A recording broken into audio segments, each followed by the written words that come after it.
My neighbor accidentally slams his gate into my car every single morning. I have it all on camera, and what I did next left him completely speechless. Day 7. Same sound. Same door. Same man walking back to his house like nothing happened. That was the morning I stopped being patient. I had been telling myself it was careless. I had been telling myself some people just do not pay attention, that gates are unwieldy, that maybe the wind, maybe the angle, maybe he simply did not realize.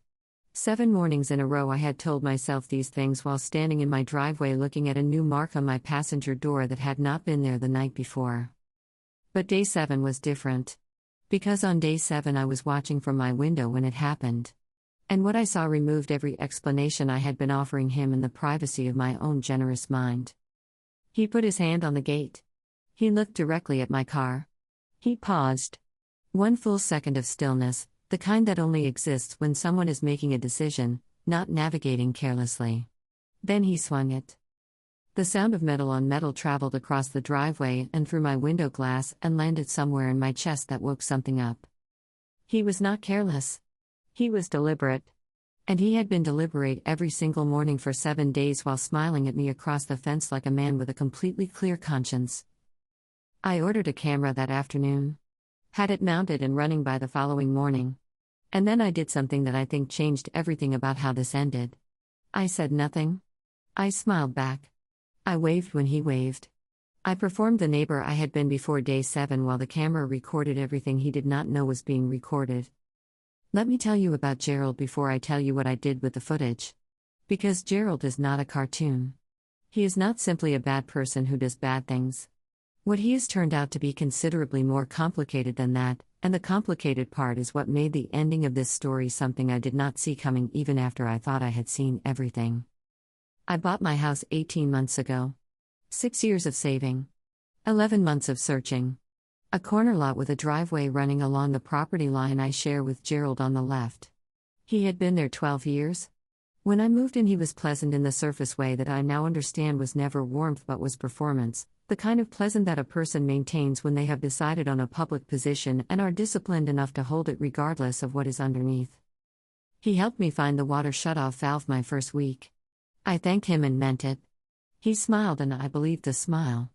That is the thing about a convincing surface. You believe it right up until the 7th morning when you are watching from your window and you see the pause before the swing. The camera ran for 2 weeks after I mounted it. 17 incidents. Every single morning. Time-stamped. Gerald's hand on the gate, Gerald's eyes moving to my car, Gerald's deliberate arc of metal connecting with my door with the practiced efficiency of someone who has found a rhythm in the doing of it. The pause was in every single recording. You cannot watch 17 consecutive videos of a person pausing before an accident and keep calling it an accident. By the end of 2 weeks, my passenger door had 6 marks on it. Small individually. Significant collectively. The kind of damage a body shop quotes you several $100s to correct, and that sits in your chest differently when you know it was chosen rather than accidental. I went to the body shop first. Official estimate, professional letterhead, every mark documented, total cost $470. Then I wrote a letter. Not an angry letter. I want to be precise about that because the letter was the most important thing I did in this entire situation, and its precision was the source of its power. Factual sentences. Dates. Times. 17 incidents listed individually. Estimated cost of repair. A statement that footage was available. A request for payment within 14 days. A statement of the next steps if payment did not arrive. No emotional language. Not a single word that could be characterized as hostile. Just a document that looked exactly like what it was, a person who had done their work and knew what they had. But here's the part that mattered most. The part my friend Priya had told me to think about carefully when I called her the week before I sent anything. She said, make your first move one he cannot undo. She said, do not start with a conversation because conversations can be denied. Start with a record. I sent copies of the letter to 4 places. Gerald. The neighborhood association he had been a member of for 11 years. My insurance company. A small claims advisor I had briefly consulted. None of these required action from anyone. They simply existed. In 4 separate locations. Attached to a timeline that was now documented across more places than Gerald could reach even if he tried. Then I knocked on his door. He answered with a prepared expression. The one I now recognized as the face of someone who has thought about what they will say when this moment arrives. I handed him the letter. I handed him the estimate. I told him I had camera footage of all 17 incidents, that documentation had already been shared with the neighborhood association and my insurance company, and that I was giving him 14 days to respond. Then I stopped talking. This is the part I want you to understand because it is the part that produced the moment described in the title of this story. I stopped talking and I waited. No further explanation. No softening. No additional context that would give him something to argue with. Just the letter in his hands and the estimate and the silence of someone who has already said everything that needs to be said. Gerald, read the letter slowly. The way people read things when the reading itself is the process of understanding that they have miscalculated. I watched his face move through several adjustments in sequence. Not quickly enough to hide each one before the next arrived. He looked up. He opened his mouth. He closed it. He looked back at the letter. He looked at the estimate. He looked at me. 7 seconds of complete silence. I counted every one.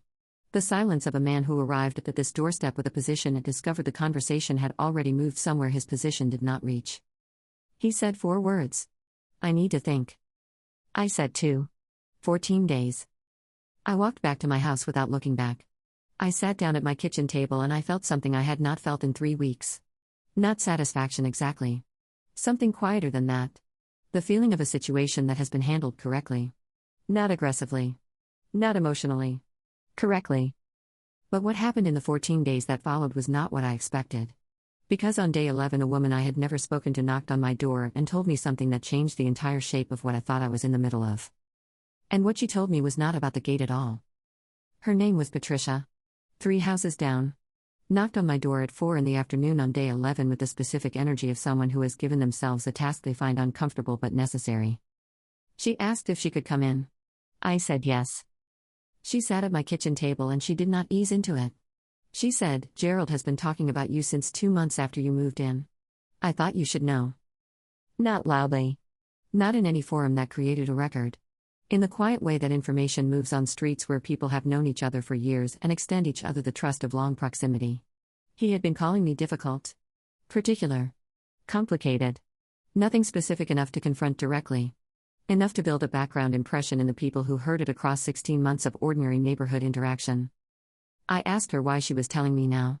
She said she had seen my letter, the copy sent to the neighborhood association, and the version in the letter did not match the version Gerald had been circulating, and she thought that gap was something I deserved to know about. Then I asked the question that cracked this whole thing open. I asked why he had started. 2 months in. What had changed between my arrival and that 2-month mark? Patricia was quiet for a moment. Then she said she had a guess. The person who had owned my house before me had lived there for 9 years. He and Gerald had been close in the specific way that neighbors become close when they share a fence across enough seasons. Real friendship. Daily proximity turned into something that mattered. And then the previous owner had sold suddenly, abruptly, without the kind of gradual goodbye that gives people time to adjust to an absence. Gerald had not been given a real goodbye. And I had moved into the space that loss had created while he was still standing inside the rawness of it. I sat with that for a long moment. Not because it changed what Gerald had done. He had paused before 17 swings. The pause was in every recording. The marks were on my door. None of that was rewritten by the story Patricia was telling me. But the story gave the situation a shape I had not been able to see from inside the driveway. A man who had lost something he had not recovered from, who had not found any way to address the loss directly, who had turned it outward in the direction most immediately available. My car. My door. My presence in the house where the person he was grieving used to live. Patricia and I talked for an hour. She was more honest than I had expected. By the end I understood she had not come as Gerald's representative. She had come because she was tired. Tired of watching someone she had known for years become this version of himself over 16 months and not move through it and not address it and not let anyone help him address it. She thought my letter might be the thing that finally forced something to move. On day 12 I wrote a second letter. 2 paragraphs.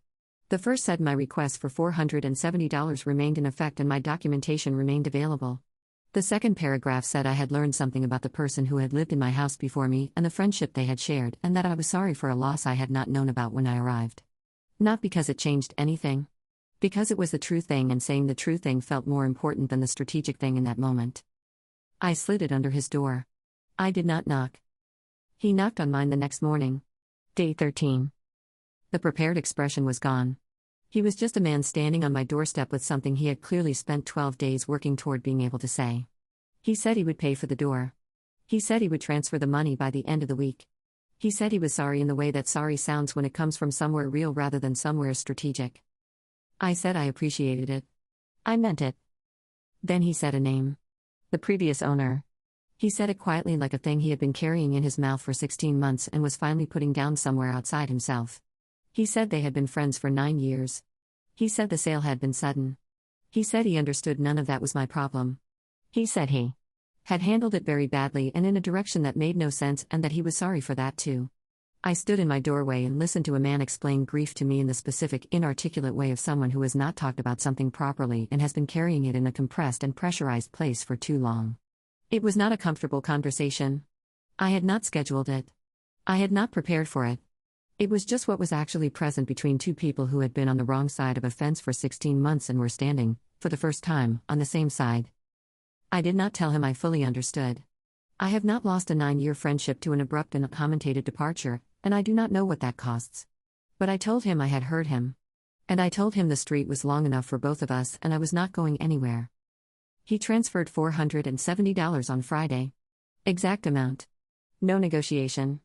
No partial payment with a promise for the rest. The full number on the first attempt, which told me the decision had been made before he knocked on my door and that the knocking had been about more than the money. I took my car to the body shop Saturday morning. They finished Tuesday. The door looks exactly as it did before February. Every mark gone. The surface restored to what it was before the first morning I heard the wrong sound from the driveway. The camera is still running. That is not a message to Gerald. It is simply what I decided when I bought a house and became responsible for property in a way I had not been responsible for anything before. The camera covers my driveway. It runs every morning. Gerald knows it is there. That shared knowledge is its own kind of understanding, unspoken, requiring no further discussion. The gate swings freely now. Just a gate. I have watched 3 weeks of footage since everything resolved. The pause is gone from every single morning. It is just a man leaving his house, touching his gate, continuing to wherever he is going. The deliberateness has left the motion entirely and what remains is ordinary. We are not friends. We are not building toward friendship on any timeline I can currently see. What we are is neighbors, which is its own category with its own requirements and its own quiet potential. He nods when he sees me. The nod is different from the wave of the early months. The wave was a surface he was maintaining. The nod is an acknowledgement of something real that passed between us, not pleasantly, but honestly. The nod is enough for now. Patricia knocked on my door 2 weeks after everything settled. She said she was glad it had resolved. I told her that her coming on day 11 had mattered. She said she had not been certain it was the right thing to do. I told her it had been exactly the right thing. We talked for 10 minutes about something else entirely. And the conversation was completely ordinary, and that ordinariness was its own small arrival. Here is what I know now that I did not know in February when the first wrong sound came through my window on a Monday morning. Documentation is not aggression. It is information. It is what makes a conversation about real things possible instead of a conversation about positions. Gerald had a position ready. He had been holding it since before he started swinging the gate. He had the prepared expression and the performance of agreeableness and 16 months of quiet narrative building among people who knew him and did not know me. I had a camera. And then I had a letter. And then I had copies in 4 places. And then I had a second letter with 2 paragraphs, the first one factual and the second one true. The first letter created the structure. The second letter created the opening. Both were necessary. The structure without the opening would have produced a transaction without resolution. The opening without the structure would have produced a conversation without consequence. Together they produced a man on my doorstep on day 13 saying a name quietly like something he had been carrying in his mouth for 16 months and was finally ready to set down. I had come in looking for $470 and the end of a pattern of deliberate damage to my property. I found those things. I also found something I had not been looking for, a partial understanding of what had been underneath the gate the whole time, which did not excuse it but did make it possible to close the distance between us at least to the point where the nod is real. The marks on my door were chosen. 17 mornings. 17 pauses. All of it documented, time-stamped, available.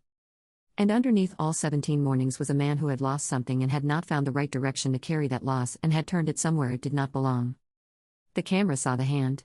The second letter saw the grief. Both things were true at the same time. Some gates are just gates.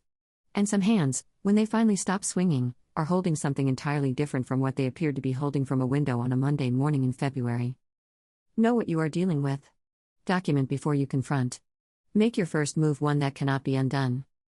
And when you discover the thing you are dealing with is larger than the surface it is presenting on, let the discovery change how you finish without letting it change what you are owed. He owed me $470. He paid it. And then he said a name. And I listened. Both of those things mattered. Neither one would have been possible without the other.